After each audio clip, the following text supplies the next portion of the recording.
Hello and welcome to the Dark Mount video review for Transformers Generations Roadbuster. Woo! Roadbuster is not really a character that I've ever cared about. He's a cool looking dude, he's just not someone I ever really connected with. So I wasn't even totally positive I was going to get this.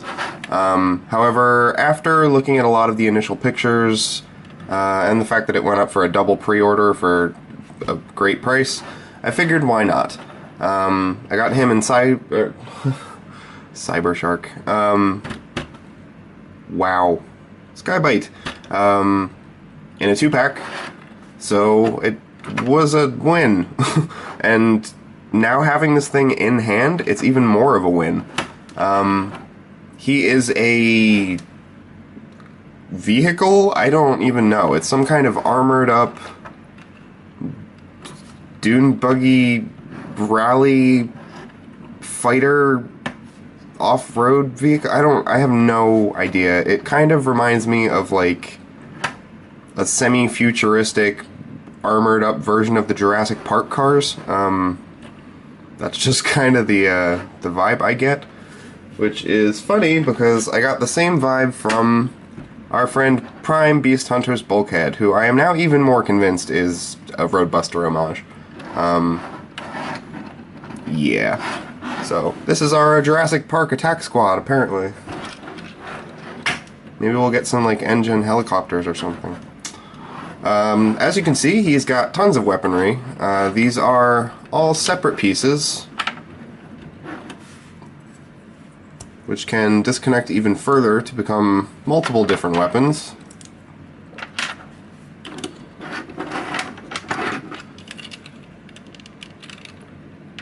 And they have ports and holes and slots and stuff all over them, so you can do... I'm not going to go through every combination. I'll let you guys connect these up for yourself.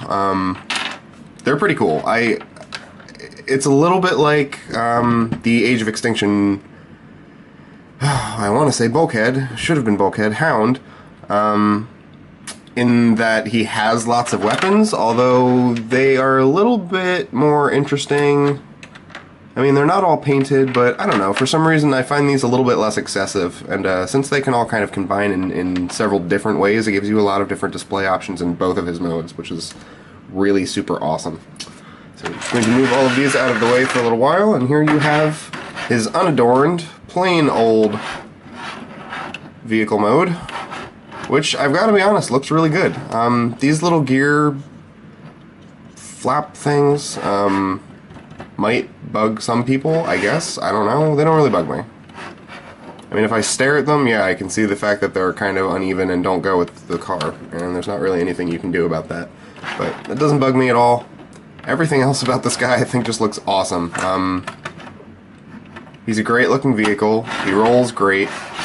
He holds together wonderfully. I mean, I feel like you could beat this thing against a wall and it wouldn't do anything at all. Probably scratch the paint up, but you get some visible head syndrome. You can turn his head around before you transform him. I don't, because I don't usually display my figures in upside down. But I guess technically you can kind of tell that those are the beginnings of some legs, and you can definitely see his hands up there, but I don't necessarily consider this a kibble-tastic vehicle mode. I mean, there's really not anything going on there, so this is a pretty kibble-free vehicle mode. Obviously nothing visible anywhere. I mean, unless you count these, but other than that, pretty awesome. So for size comparison, here he is again without all of his guns next to Prime Bulkhead. Pull back a little bit since this guy's so big.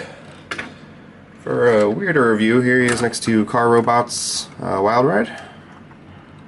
Or Robots in Disguise X-Brawn, I think it was, but whatevs. Here he is next to Skids.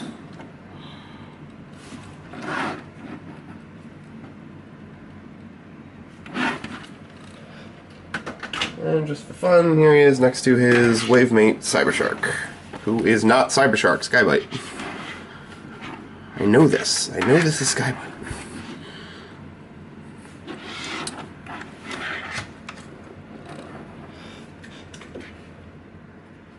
Transforming this guy is pretty simple. He's definitely not on the more complicated side, but it's also a really satisfying transformation. So the first thing you want to do is just kind of flop the car over like this, and put your thumb right here on this center window thing, and just kind of pull the whole thing back. And that's going to disconnect some tabs on the sides here, and then basically just allow you to pull this entire bottom half of the car up and around, like that. Then you can fold these in. You're gonna have to separate the legs to fold them in all the way. Rotate these back around like that. They're on a kind of a strange set of hinges. So they have a ratcheted hinge here, and they also have this in and out. They have this, and they have a rotation. So you can get all different kinds of stuff going on here, which is pretty nice. And we'll talk about the feet a little bit later. As you can see now, they're very large and clown-like. I'm sure at this point you've seen other people's reviews and they've probably talked about that already. So for the arms, they're tabbed in under here. So you want to kind of push the whole thing like that, and this tab on the arm will slide out of this slot, and the tab on the top will come out of there. And you can just point these down when you're done with that. And then you want to take these assemblies in the center and just swing them out. And they're not going to click in, you're just going to push them up as far as you can. And then you want to come around to the front of the vehicle and just bend these little guys in like that, which will let you fold this whole top half of the vehicle down, and this peg will fit into that hole, quite secure. And there you have his chest. His arms here peg in right there, and then just kind of pull down.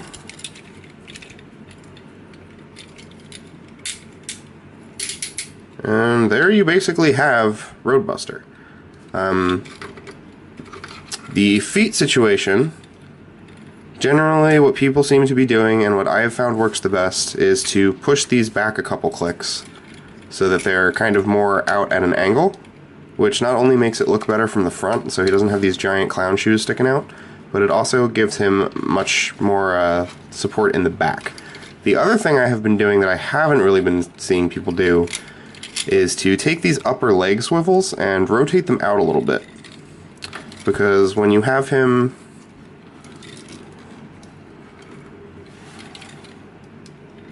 like that, it allows him to sit a little more flat-footed and actually get some support out of his feet. Because if you have the shins and legs turned inwards too much, it makes his feet kind of up, like, on an angle. Trying to think.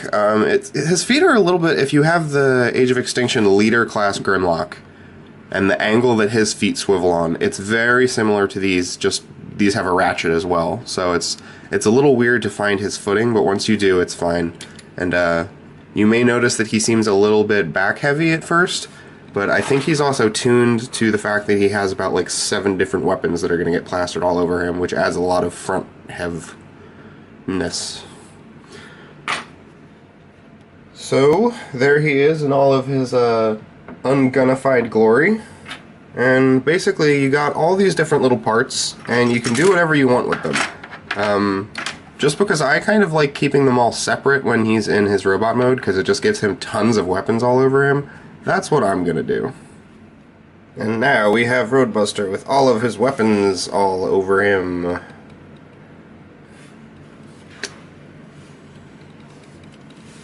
Probably stand to lean him forward at the waist there.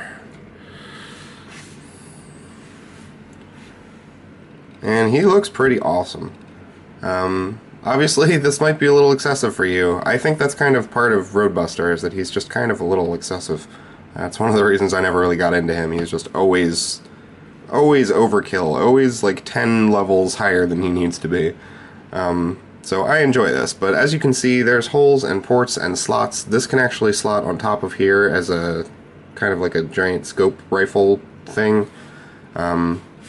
you got tons of options. I'm not going to go through every single one because you can even be storing stuff down here on the legs, and I think there's somewhere on the back I figured out you could put something. Maybe not, but there's like at least like 14 different options as to how you want to put everything, and then on top of it they can all combine in different ways, so you get even more options. So both his robot mode and his car mode, there are just infinite display options for these guns, which is highly appreciated, at least on my part. I love having some differentiation and being able to display him differently week to week. Like, that's cool. Helps it not get stale. You will notice that he is kind of plain looking. Our friend here, much like I think it was Whirl, comes with a nice sticker sheet with all different kinds of labels. I am really not a huge fan of stickers, so I have been debating whether or not I'm going to put these on at all. I was planning, up until about a half hour ago actually, to, for the purposes of this review, put these all on. But I'm probably just going to put on his Autobot sticker here on his chest, and I think I'm going to leave it at that because I really like this figure. I really don't like stickers, and I hate the gross sticky residue that they leave and the little peeled edges, and I don't want to do anything to detract from the amount that I like this figure. So there are stickers. I wish you all the best in applying them. I'm probably not going to do that, but they're there. Alright, so here he is with a nice Autobot logo on his chest, and I've hated things more. I mean, I like the fact that it's there, but I really would have preferred them to just tampo an insignia on there and call it a day. I understand the stickers. I understand some people love stickers, so I'm not going to rag too hard on that, but I'm not a huge fan. I wish there was a way to not have to deal with them at all. They're kind of frustrating. For size comparisons, here's Roadbuster next to Orion Pax from the Generations line.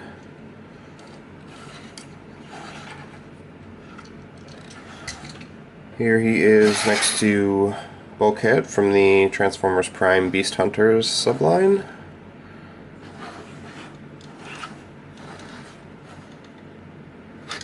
And here he is next to Car Robots and or Robots in Disguise, Wild Ride and or X-Brawn.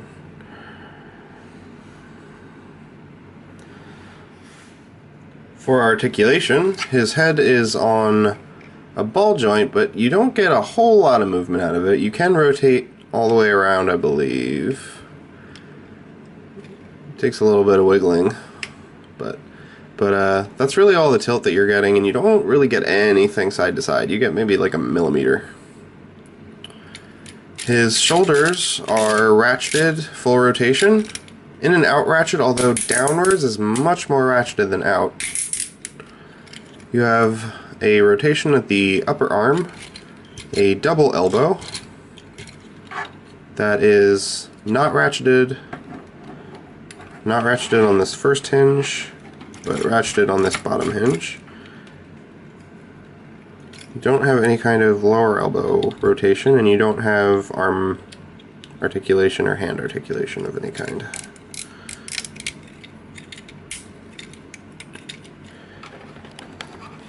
He does not have waist articulation of any kind. He has universal hips that are ratcheted, but this orange stuff gets in the way a lot, so you don't get a lot of movement out of them. He has a very, very tight upper leg swivel, but the orange stuff also kind of collides with stuff there, so you're only going to be able to get from there to about there. He has a double jointed ratcheted knee, and then he has the craziness that is these feet. We already went over that. And that's about it. So, like I said, guys, this is not the most complicated or most articulated or really the most anything figure that we've gotten from the Generations line, but he does exactly what he's supposed to do. He represents Roadbuster, he's a unique mold, and he's a great use of the mold, so I really don't have any complaints at all. I definitely think he looks a lot cooler with all of his guns on him and stuff, but he's a really good figure that I wasn't expecting to be floored by, especially knowing going into it that he had a pretty simple transformation. I didn't think I was going to like him as much as I do, and I really do. So, color me surprised. He's a great figure. I definitely recommend him. Not much else to say there. Thanks for watching, guys. I will see you next time.